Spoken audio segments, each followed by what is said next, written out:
it's Calxiyn and Hunter here. If you guys enjoyed this video, you guys should become patrons over on Patreon to support the channel and subscribe for videos and stuff. Okay, so today we're talking about the Apathy Grimm from RWBY, Volume 6. Yes. Chapter the depression 6. monsters. I know, I was waiting for your, like, little realization. So, I want to talk about, like, I guess the Grimm itself, like, the design, sort of the... How the multitude of ways in which we were wrong about the Grimm. I mean, everybody, except for us, I feel, was banked on this, like, headless horseman idea, and, like, we didn't even, like, talk about that until people started bothering us. Like, first we did a video about, like, this gesture character who would expose your hypocrisies and your vices, right? And we talked about that. And then we talked about a bunch of other stuff, like the Night Hag, and, oh god, what was the other one? The thing from the Greek myth that Hunter accidentally found out, and, like, all that stuff. Like, Hunter, like, basically conveyed an idea, and it was actually, like, a Greek myth creature. Monster, yeah, it, like, puts people to sleep. And so, I guess, in a weird way, it did kind of expose not necessarily their vices, but their true feelings to some extent. Yeah. Like, they're wanting to give up, and so we were kind of right on that part. I don't know if it, like, but I don't think it made was... him give into despair, but it wasn't like they showed it wasn't like, yeah, exactly. It wasn't that they were showing their true colors, but it was more like that it was a more sort of exaggerated state of what they were already feeling. Like, White's already said that she didn't feel like going to Atlas, and now she's even feeling that to a higher degree. So that was kind of interesting, because it did sort of expose that in a way, and everybody apologized, and it was all good and dandy. But yeah, obviously this Grimm works a little bit differently than we expected, because all of us were thinking about sleep.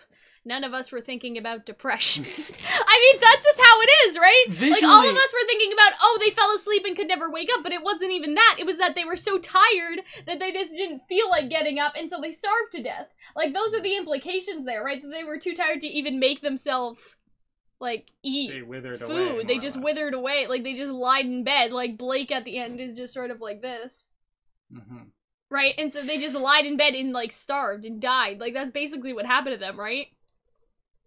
Also, you know what I'm saying? Yeah, and I feel like visually they have, like, Slenderman-y designs. Like, sort of white faces, very tall, very skinny, very long arms. I had mentioned previously... In the concept of, they're like a type 4 Grimm, so they're, like, lean and... Scrawny? Scrawny? No, they said something else. I don't know, it was said on the concept art. It said type 4, and then it said lean, and then it said something. I don't think it was scrawny, though. It said something else. Do I have the episode up? Do I have the page with the concept art? Okay, I'll go back so Hunter can see the word. But anyway, like, yeah, scrinny. What's sinny? What's that mean? S-I-N-E-W-Y. Or... S-I-N-E, yeah, W-Y. What is that? What does that mean? I've not heard it. Probably type 4, like they went through different... Well, it's a Grimm type, maybe, or... what does resemble... consisting or resembling schnooze? What does that mean? What the shrews? How do I say that? Sinewy. What? Well, look at what a fucking sinew is. It that says sounds familiar. consisting or resembling of sinews, I guess. Muscular, brawny. Okay, so what does that... These not muscular. No, maybe it meant how defined all of the bones are? I suppose, possibly. Nonetheless, I got a very Slenderman vibe from lean and muscular. A person, an animal that is lean and muscular. I guess maybe, yeah, that's weird. But that's what it says in the concept art, and I'm like... Excuse me? Like, what? Nonetheless, but yeah. Creepy as all hell. So yeah, it makes people basically just give up. And they're just like, I'm tired. And you hear at the end, like, nobody was sad, nobody was angry, nobody was anything. Nobody I think that was a very true... If you follow Miles and Carrie on the internet, you get a sense that these are some oft very stressed and upon occasion unhappy... Well, I think that's just people. Like, I don't know. I feel like we are, like...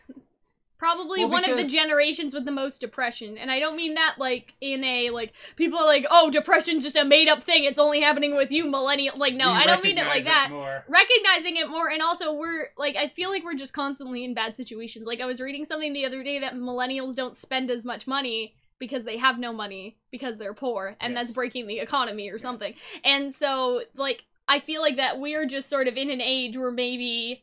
like, you know, the American dream is dead. Like, we're just not, we're fucked. you know, we're Everything's just screwed. not necessarily in such a The world stable is place as dying. our parents, and so we develop more anxiety and more depression. At least that's how I see it, because I think that there are internal factors to depression, like, really, like, the genetics and sort of the brain chemistry side, but there's also just, like, external factors, like, yeah, if you have no money and you're stressed and you're poor, like, yeah, that's gonna fucking make you depressed. Like, that's just a no-brainer, you know what I mean? And so I feel like there were a lot of visual, I guess, representations of just depression in this episode, because you have, like, Yang, like, seeing the stairs as longer, like, as they are, like, perception versus reality, and, like, all of them just sort of, like, I'm tired. Hey, maybe eating something will help, but I don't want to. Like, that's such a mood, you know what I mean? Like, I should eat something, but I can't make something because I'm too tired. Like, all of those things, that right? was really true to form, especially the action where you feel as though everything's in slow motion and you're dragging yourself everywhere. It felt very true to form to my experience with depression.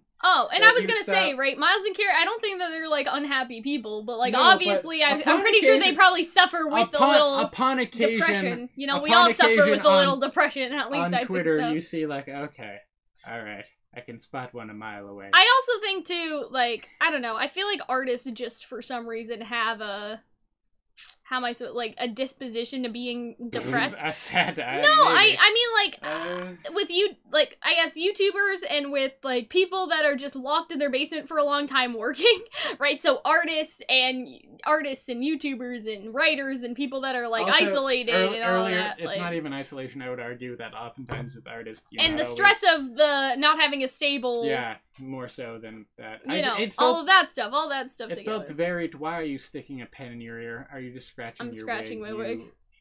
Anyways, I feel I feel like it was a very sort of metaphorical, obviously, but true to form representation of depression. That they obviously feel very bad and like giving up, and like things that were once incredibly apocalyptically important to them now mean nothing. And you could obviously that we're in a certain amount of despair and sadness, but also the idea where they recognize, like, no, I don't feel anything at all in particular. That sort of hit home. That was, I think, very vindictive. Or, what are you looking around for? Not vindictive, indictive rather of depression, and the literal idea of like I'm just gonna lie down. Earlier, and die. one of these glasses fell on the floor, and I realized now they weren't beside each other, so I was like, "Where's the other glass?" But it's behind the microphone, and I was just panicking for a second because we almost had like a broken glass incident in here. Anyway, sorry. So anyway, back to what you were saying. Go ahead. And you were talking about the far more, personal and important issue of a cup. But no, I felt it was very interesting, and just even the scenes where they fight, everything felt so slow and like there was a visible weight on everyone, and the way that like the muffling of voices, the muffling of sound and voices and sensory.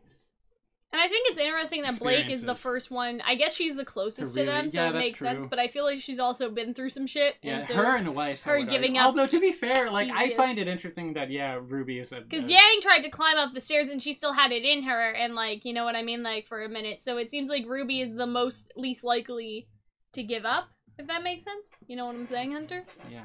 And whereas Yang, she still gave it one last shot, and like it's sort of like Blake, Weiss, Yang, and then RWBY.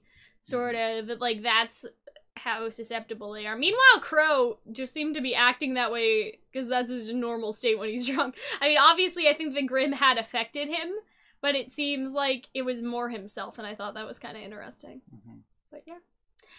I guess that's it. They're scary. Not exactly what everybody was the depression monsters but... hit home. I thought it was a very good representation of the affliction. In media. I liked how they were presented. Like you never saw one by themselves. You always saw them like curling into each other in a group. It's very disturbing. And they're a pack of Grimm. Yeah, no. So that's sort of interesting. Just like depressed people, usually. Oh my god, you almost like took off my wig. I love how I'm making a joke about us being like horribly depressed friends, but all you can think about is your fucking lace front. You listen. monster. It's not a lace front, first of all. No. It isn't. Second of all... You can't afford a lace front. I wonder if people think my regular blue hair is just another wig. You wonder. I do wonder. I guess not now because you can see my roots coming. It's like Twice from Hero. Is he really the real one? Is this the real hair or just another wig? No, but... I guess because you can see my roots now, so, like, you kind of know that it's real hair, because why would you get a wig that's brown up here and blue at the bottom, right? Because that's how my hair is. But, like, I wonder when it's, like, dyed, like, and it looks, like, dyed and you can't see any of my roots or anything, if people think, like, oh, that's just another one of Cal's wigs. But yeah, anyway, I hope you guys enjoyed our talk about the Apathy Monster. I hope that you guys will become patrons over on Patreon, and I will see you guys later. Bye. Thank you guys so much for watching. If you guys would like to support the channel further, if you guys want to see us make more videos, if you guys want some cool, awesome rewards, you guys should become patrons over on Patreon. Patrons on Patreon have a variety of different rewards, so some of them are being able to request videos from us, so you could ask for a shipping video, a theory video, and we'll do it. Some of the rewards have to do with early access, so getting a video a week earlier, past a week early, and stuff like that, but the most important reward is getting access, at least I think it's the most important reward, access to our Discord server where you guys can talk and hang out with us. It's lots of fun, so I hope that if you guys want to support the channel, that is the route that you will take, and I will see you in the next video. Bye.